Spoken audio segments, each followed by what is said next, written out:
தமிழகம் கேட்ட நிதியை ஒருபோதும் மத்திய அரசு கொடுத்ததே இல்லை. அதிமுக பொதுச் செயலாளர் எடப்பாடி கே பழனிசாமி குற்றச்சாட்டு.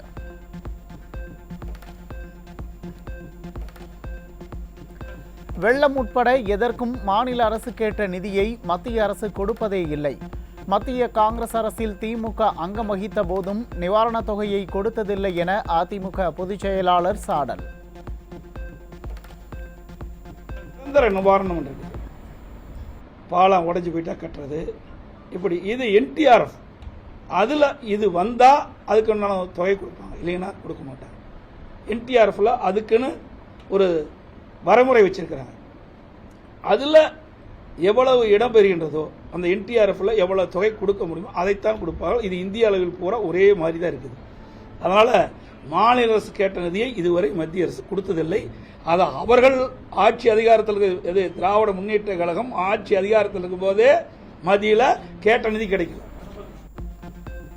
தமிழகத்தில் அதிமுக ஆட்சியின் போது கேட்ட புயல் நிவாரண நிதியையும் மத்திய அரசு வழங்கியது கிடையாது. அதிமுக பொதுச் செயலாளர் குற்றச்சாட்டு. மத்திய அரசாங்கத்தை பொறுத்த வரைக்கும் திராவிட முன்னேற்ற கழகம் ஆட்சி அதிகாரத்தில் இருக்கும் போதே கிடைக்கலையே, அப்புறம் இப்போ எங்கே போய் கொடுக்க போறாங்க மத்திய அரசாங்கம்? அப்பவே அவர்கள் வாதாடி பெற முடியலையே. இது எத்தனை புயல் இருந்தது, தானே புயல், புரவி புயல், வர்தா புயல், எத்தனை புயல் நாங்கள் பார்த்தோம். அப்போ நான் கேட்ட நிதி கொடுக்கலையே, மத்திய அரசாங்கம் கொடுக்கலையே. அப்போ சேதம் அதிகம், இப்போ சேதம்லாம் பெரிய குறைவு. மழை ஒன்று தான் பெஞ்சிருக்குது, புயலால் எங்கேயுமே மக்கள் பாதிக்கல. விடியா திமுக ஆட்சியில் குறைகள் இல்லாத துறையே இல்லை. அதிமுக பொதுச் செயலாளர் எடப்பாடி கே பழனிசாமி விமர்சனம். என்ன குறைபாடுனா அனைத்தும் குறைபாடு தான். எல்லா துறைகளுமே குறைபாடு தான் இருக்குது. குறைபாடு இல்லாத துறை என்ன இருக்குது சொல்லுங்க பார்க்கலாம். இன்னைக்கு மக்கள் குடியிருக்கு அலைஞ்சிட்டு இருக்கிறாங்க. பல்வேறு இடங்களில் ஊடகத்திலையும் பத்திரிகையிலும் பார்க்குறேன், ஆங்காங்கே சாலை மறியல், தண்ணீர் கிடைக்காம சாலை மறியல் போராட்டம் நடைபெற்றது. அது மட்டும் அந்த ஆட்சி பொறுப்பேற்ற பிறகு இன்றைக்கு பல துறையில் இருக்கின்ற அலுவலர் போராட்டத்துக்கு வந்து நடுவோட்டில் போராட்டம் பண்ணுறாங்க. போக்குவரத்து ஊழியர்கள் போராட்டம் பண்ணுறாங்க, அரசு ஊழியர் போராட்டம் பண்ணுறாங்க, விவசாயிகள் போராட்டம் பண்ணுறாங்க. யாருக்குமே இந்த ஆட்சியினால் நன்மை கிடைக்கலையே. தமிழகம் முழுவதிலும் போதைப்பொருள் கலாச்சாரம் தலைவிரித்தாடுவதாக அதிமுக பொதுச் செயலாளர் குற்றச்சாட்டு. இரும்பு கரம் கொண்டு ஒடுக்காமல் விடிய அரசு வேடிக்கை பார்த்து வருவதாகவும் கருத்து.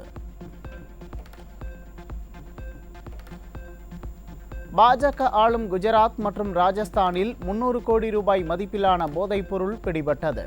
நாட்டின் மிகப்பெரிய போதைப்பொருள் தயாரிப்பு கூடத்தை கண்டறிந்துள்ளதாக தேசிய போதைப்பொருள் தடுப்பு பிரிவு அதிகாரிகள் தகவல்.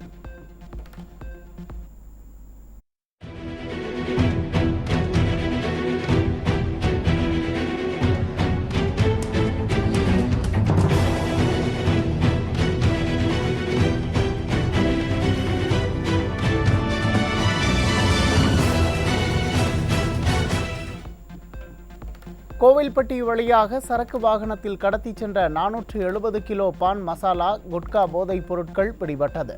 விடியா திமுக ஆட்சியில் அதிகரித்து வரும் போதைப்பொருள் கடத்தல் சம்பவங்களால் மக்கள் அதிர்ச்சி. பெருமாநல்லூர் அருகே விவசாய தோட்டத்தில் சட்டவிரோதமாக கஞ்சா பதுக்கி விற்பனை செய்த பெண் கைது.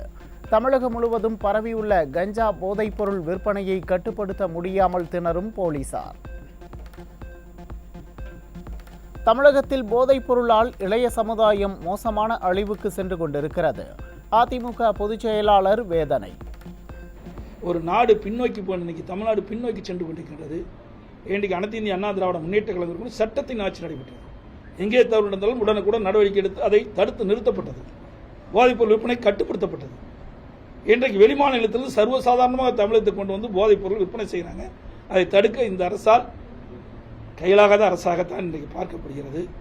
இன்றைக்கு போதைப் பொருள் என்பது ஒரு மிக மோசமான அழிவுக்கு செல்ல வேண்டிய சூழ்நிலை இருக்குது. இன்றைக்கு இந்த போதைக்கு அடிமையாகிய இளைஞர்களும் மாணவர்களும் பொதுமக்களும் அவர் குடும்பமே சீரழிந்துவிடும். அவரும் சீரழிந்துவிடும், குடும்பம் சீரழிந்துவிடும். இப்படிப்பட்ட நிலைமையில் இருக்கின்ற இதை இந்த அரசு இரும்பு கரம் கொண்டு அடக்க வேண்டும். ஆனால் இந்த அரசு அதை கண்டுகொள்ளாதது வேதனை இருக்கிறது. ஒரு நாடு பின் அதிமுக ஆட்சியில் தொடங்கப்பட்ட குடிமராமத்து பணியை விடியா திமுக அரசு தொடரவில்லை. குடிமராமத்து திட்டத்தை அரசியல் காழ்ப்புணர்ச்சியால் திமுக ஆட்சியில் நிறுத்தியுள்ளதாக அதிமுக பொதுச் செயலாளர் குற்றச்சாட்டு. நம்முடைய 100 ஏரி திட்டம். மேட்டூர் அணையிலிருந்து நீரேற்றி மூலமாக தண்ணீரை நிரப்ப வேண்டும் திட்டம். இந்த திட்டத்தை வேணுமென்று திட்டமிட்டு அரசியல் காழ்ப்புணர்ச்சி காரணமாக கிடப்பில் போட்டாங்க. 2 ஆண்டுக்கு முன்பு மேட்டூர் அணை நிரம்பி உபரியா போய் கடலில் போய் கலந்து நீரலாம். அப்போ வெறும் ஒரு 20% தான் அந்த பணி நிறைவேற்றமாக இருந்தது. முதற்கட்டம் நான் திறந்து வச்சிருக்கேன். இந்த அரசியல் காழ்ப்புணர்ச்சி காரணமாக இதை கிடப்பில் போட்டதுனால மேட்டூரில் அணை நிரம்பி உபரியா வெளியேறி போய் கடலில் கலந்த நீர்லாம் வீணாக போச்சு. இதை உடனடியாக வேலை செய்தால் 1 வருஷத்தில் முடிச்சிருந்தா. 2 ஆண்டுக்கு முன்பு அந்த உபரி நீரை நீரேற்றி மூலமாக இந்த 100 ஏரி நிரப்பியிருந்தால் இப்போ கோடை காலத்தில் பயனுள்ளார். இதெல்லாம் அந்த அரசு தவறிவிட்டது.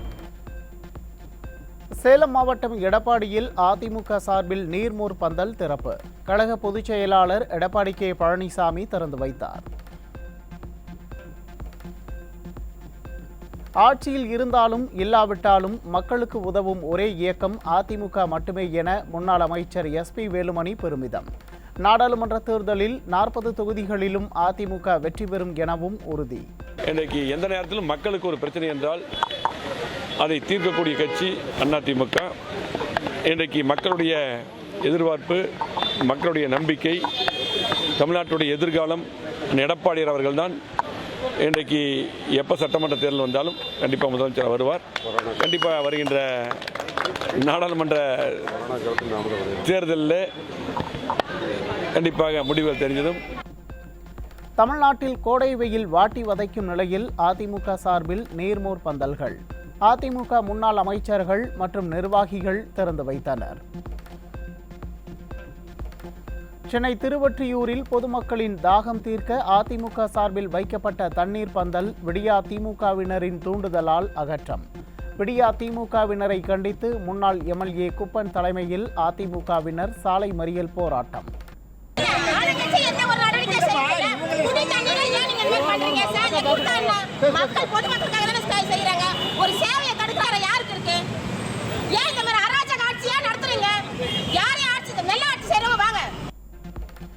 நீலகிரி தொகுதியில் வாக்குப்பதிவு இயந்திரங்கள் வைக்கப்பட்டுள்ள அறையில் CCTV கேமராக்கள் செயலிழந்ததால் பரபரப்பு. வாக்கு இயந்திரங்கள் வைக்கப்பட்டுள்ள அறையில் உள்ள 173 CCTV கேமராக்கள் 20 நிமிடங்கள் செயலிழந்ததால் அரசியல் கட்சி பிரமுகர்கள் அதிர்ச்சி. உச்சநீதிமன்றத்தில் வழக்கு தொடுத்து வறட்சி நிவாரண நிதியாக 3498 கோடி ரூபாய் பெற்ற கர்நாடக அரசு பொன்முடிக்காக உச்சநீதிமன்றத்தில் வழக்கு போட்ட விடியா திமுக விவசாயிகளை காக்க வழக்கு போடாதது ஏன் என மக்கள் கேள்வி. தென்னிந்தியா தண்ணீர் நெருக்கடியை எதிர்கொள்வதாக மத்திய நீர் ஆணையம் தகவல். தென்னிந்திய மாநிலங்களில் 17% நீர் இருப்புதான் உள்ளதாக தெரிவித்துள்ளதால் மக்கள் அதிர்ச்சி. புரட்சி தலைவி ஆட்சியில் கொண்டுவரப்பட்ட மழைநீர் சேகரிப்பு திட்டத்தை முடக்கிய விடியா அரசு.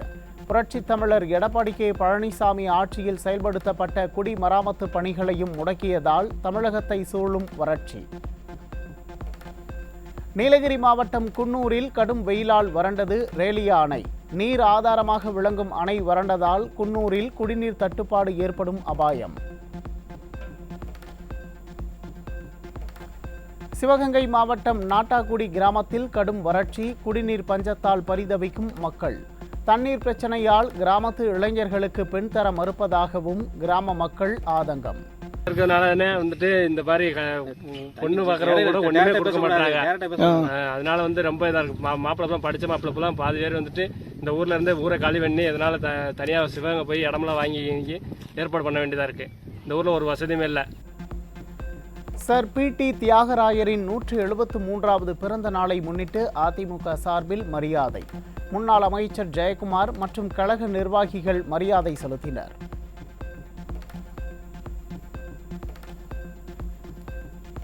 ராமன் ஆண்டால் என்ன, ராவணன் ஆண்டால் என்ன, மக்கள் நலனே அதிமுகவின் கொள்கை. முன்னாள் அமைச்சர் ஜெயக்குமார் உறுதி. பார்த்தீங்கன்னா மத்திய அரசில் இருந்து கொண்டு குடும்பங்களை வளப்படுத்தி கொள்ளுகின்ற அந்த ஒரு பணியை தான் செஞ்சாங்களே, வேற எந்த ஒரு பணியும் செய்யலை. அதனால தான் சொல்கிறோம், ராம ஆண்டானா ராவண ஆண்டானா எங்களுக்கு கவலை இல்லை. எங்களுடைய உரிமை தமிழ்நாடு உரிமையை காப்போம். இதுதான் எங்களுடைய கோஷம்.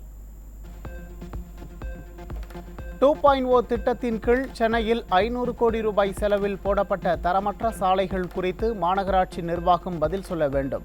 முன்னாள் அமைச்சர் ஜெயக்குமார் வலியுறுத்தல்.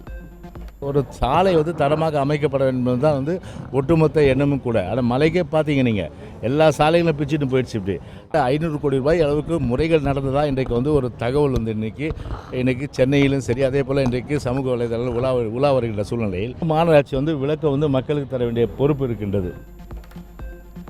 சென்னையில் போதை மருந்தை ஊசி மூலம் செலுத்திக் கொண்ட நபர் உயிரிழப்பு. போதை ஊசி, ஹெராயின், கொக்கைன், குட்கா, கஞ்சா என அனைத்தும் விடிய ஆட்சியில் தலைவிரித்தாடும் அவலம். பெங்களூரு ராமேஸ்வரம் கஃபே குண்டுவெடிப்பு வழக்கு தொடர்பாக சென்னையில் NIA அதிகாரிகள் விசாரணை. முக்கிய குற்றவாளி அப்துல் மதீனை திருவல்லிக்கேணியில் தங்கியிருந்த விடுதிக்கு அழைத்து சென்று சோதனை நடத்தினர். சென்னை கோயம்பேடு மேம்பாலத்தில் இளம்பெண்ணை கொடூரமாக தாக்கிய இளைஞர். தாக்குதலை வீடியோ எடுத்து ஆன்லைன் மூலம் வழக்கறிஞர் போலீசில் புகார்.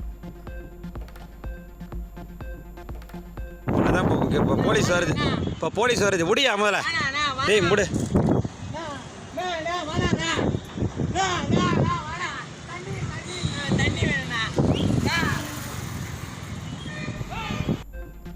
ஹொசூர் மந்திகிரியில் நேபாளத்தைச் சேர்ந்த 17 வயது சிறுமிக்கு பாலியல் தொல்லை. மதபோதகர் போக்சோ சட்டத்தில் கைது. சென்னை RK நகரில் பள்ளிக்கு பள்ளியாக வீடு புகுந்து ரவுடி வெட்டி கொலை. இருசக்கர வாகனத்தில் வந்த 8 பேர் கொண்ட கும்பல் வெறிச்செயல். சென்னை காசிமேட்டில் முன்னாள் ரவுடி தேசிங்கி ராஜா கொலை வழக்கில் கைதான சிறுவன் போலீசாரை தாக்கி தப்பி ஓட்டம். சிறுவனை கூட பிடிக்க முடியாமல் கோட்டை விட்ட விடியா திமுக காவல்துறைக்கு பொதுமக்கள் கண்டனம். குட்கா கடத்தல் மற்றும் ரேஷன் அரிசி கடத்தும் திமுக நிர்வாகிகள்.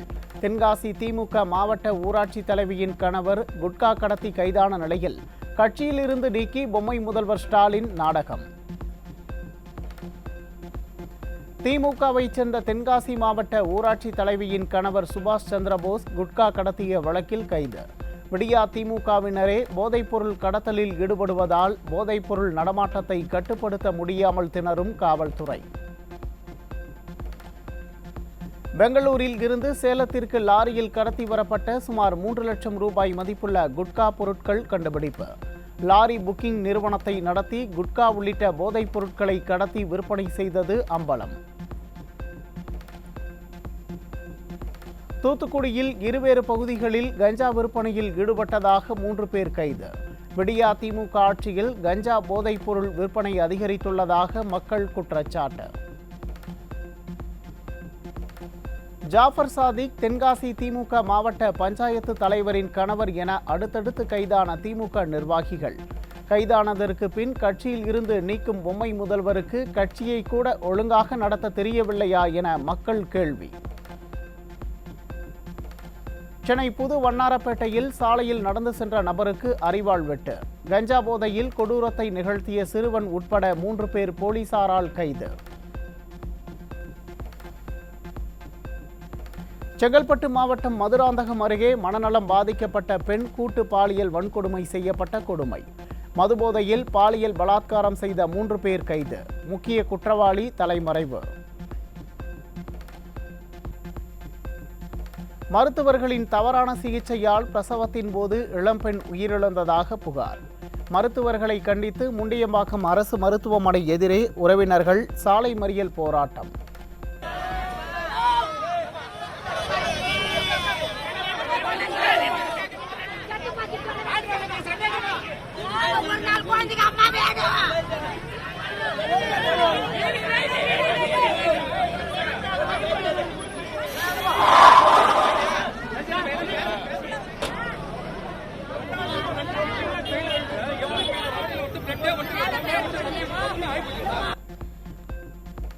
நாகர்கோவிலில் பாலியல் வழக்கில் சாகும் வரை சிறை தண்டனை பெற்ற காசியின் கூட்டாளி கைது.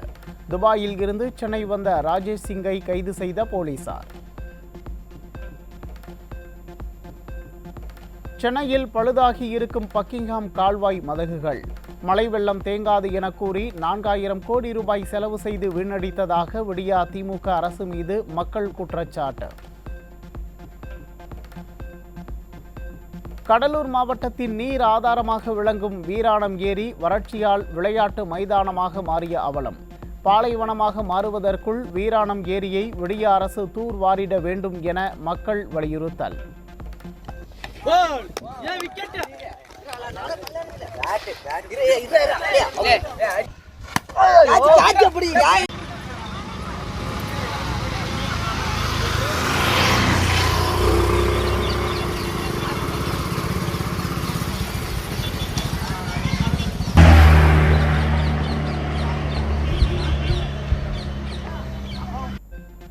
சித்திரை திருவிழா முடிந்து அழகர் கோவிலுக்கு வந்த கள்ளழகருக்கு உற்சாக வரவேற்பு. கோவிந்தா கோவிந்தா கோஷம் முழங்க மலர்தூவி கள்ளழகரை வரவேற்ற பக்தர்கள்.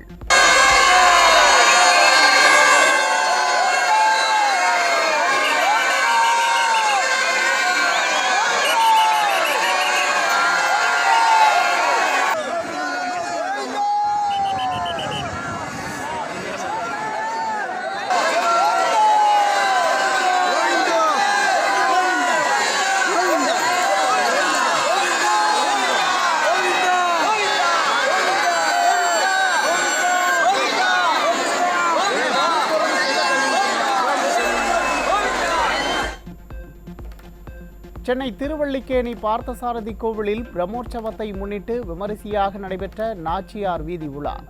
நாச்சியார் கோலத்தில் பல்லக்கில் அமர்ந்து வீதி உலா வந்த பார்த்தசாரதி சுவாமியை தரிசித்த பக்தர்கள்.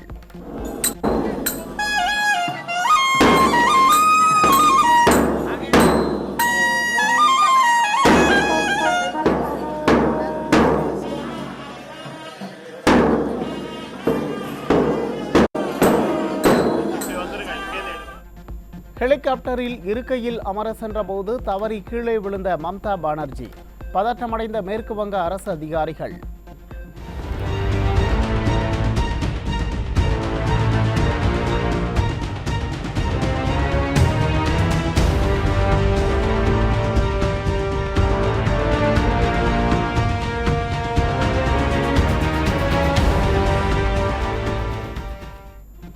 காதலன் சாந்தனு ஹசாரிகாவை பிரிந்தார் நடிகை ஸ்ருதிஹாசன். ஸ்ருதிஹாசனுக்கு எத்தனையாவது பிரேக்கப் இது என கேட்கும் நெட்டிசன்கள். ஜப்பானின் பொனின் தீவுகளில் சக்தி வாய்ந்த நிலநடுக்கம். ரிக்டர் அளவுகோலில் 6.5 பதிவானதால் வீடுகள் குலுங்கின.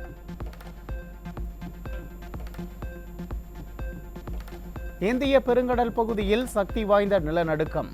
கடலுக்கடியில் 10 கிலோமீட்டர் ஆழத்தில் ரிக்டர் அளவில் 6 என்ற அளவில் நிலநடுக்கம் ஏற்பட்டதாக அமெரிக்க புவியியல் ஆய்வு மையம் தகவல்.